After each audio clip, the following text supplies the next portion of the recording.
Olá, muito obrigado você que está aqui conectado com a gente no nosso canal. É sempre um privilégio para mim receber você.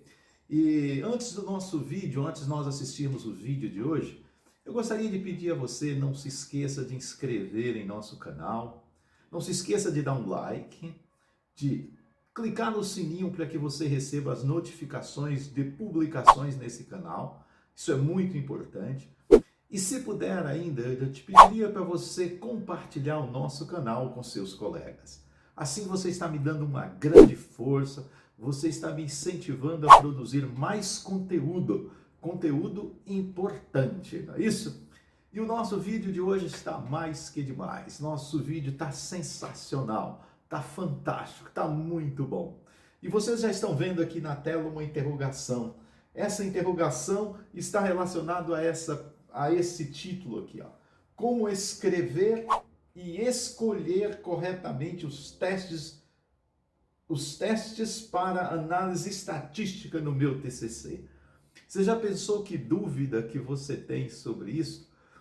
Comumente vai à minha sala, ao meu escritóriozinho, orientadores, professores, alunos.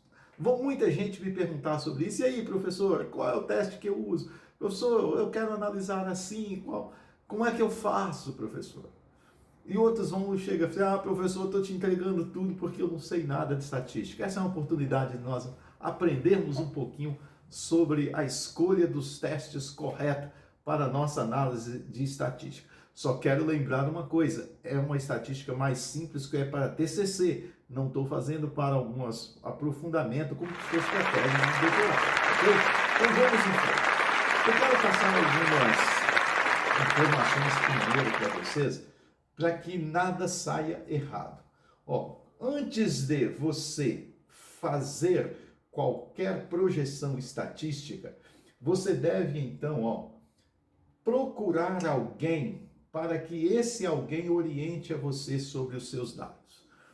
Quando você falar assim, olha, eu quero fazer um TCC sobre isso, aí você com seu orientador, olha, nós vamos utilizar esse método de coleta de dados. Vai em uma pessoa que sabe fazer estatística e pergunta para ele, é correto fazer isso? Isso dá para a gente fazer análise estatística?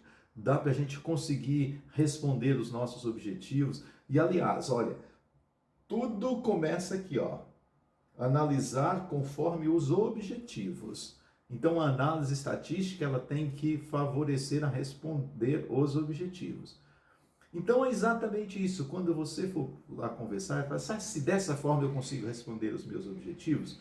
A pessoa que for fazer a estatística para você vai olhar e vai dizer assim, sim, a gente consegue fazer, está correto. Ou ele pode sugerir, olha, não, vamos dar uma adequada aqui. Se ele tiver dúvida, pode até sugerir, vamos fazer um piloto para a gente ver se conseguimos mesmo responder.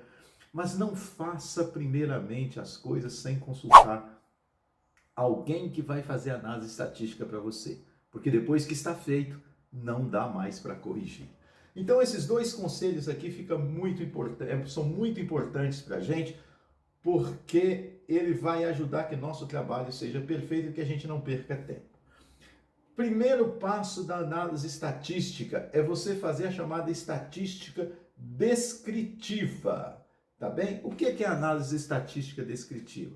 Você vai dizer isso aqui, olha, a minha população foi composta de 90 indivíduos com deficiência de vitamina D, a média da idade foi de 56 anos, 20% da população tinha deficiência de vitamina D, mas quando avaliamos somente os indivíduos menores de 20 anos, vimos que essa prevalência subiu para 35%. Isso é a estatística descritiva. Entretanto, quando você quiser apresentar isso em média ou mediana e desvio padrão, você já vai falar assim, olha, a média da idade foi de 35, mais ou menos 12 anos. Aí você já está aprofundando um pouquinho mais a sua análise. Por quê? Porque você está apresentando uma variável de tendência central e outra de dispersão. E isso é o correto para fazer nesse momento. Se você vai apresentar, por exemplo, o IMC dos meus pacientes estudados foi de 26, mais ou menos 12 quilogramas por metro quadrado. Você já está apresentando.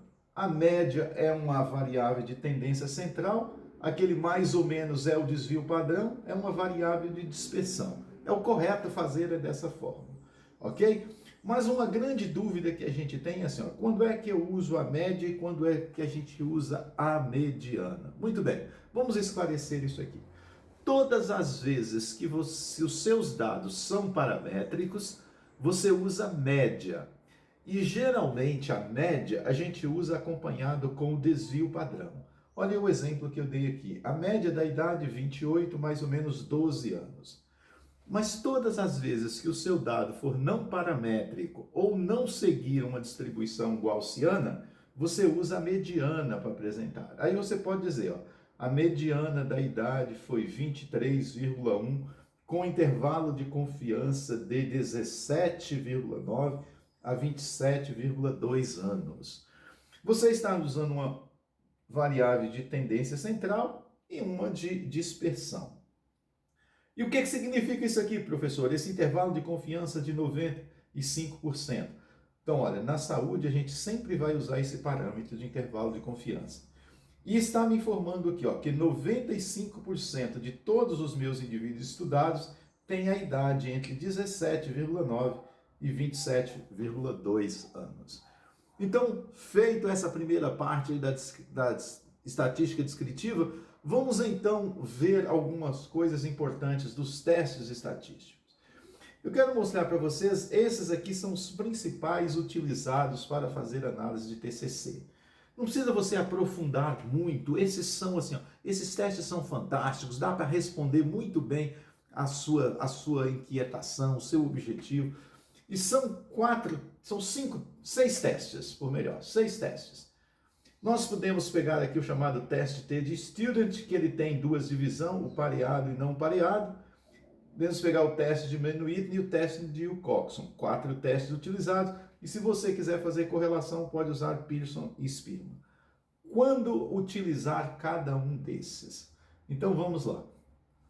Se o seu dado for pré e pós-intervenção, olha, você quer testar uma intervenção X. Por exemplo, você quer testar o efeito do laser sobre a cicatrização. Então, se você tem os dados antes e depois da intervenção. Para um grupo único, você usa o teste T de Student pareado. Ok? Beleza, mas agora você não quer comparar, você não tem mais o laser só. Você tem um grupo que fez laser e outro grupo que fez ultrassom. Então você tem 2 grupos e quer ver quem responde melhor. Então agora você não usa o pareado, mas você usa o não pareado. Por quê? Porque você tem 2 grupos. Na primeira situação você tinha um grupo único. Detalhe, aqui você está usando para dados paramétricos. Agora, se você está usando, você vai, o mesmo exemplo lá do laser, pré e pós-intervenção, mas se o seu dado for não paramétrico, você usa o teste de Mann-Whitney.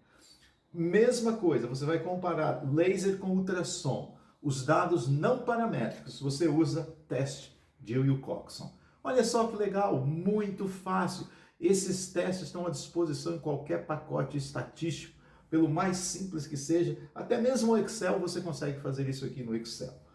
Agora, professor, eu queria também estabelecer correlações. Se o seu dado for paramétrico, você usa Pearson. Se for não paramétrico, você usa Spearman. O que é essa tal de correlação? Por exemplo, eu gosto de explicar uma coisa assim muito legal para você entender o que é correlação. Vamos dizer que você está medindo força dos indivíduos de 40 anos para cima, até 70 anos.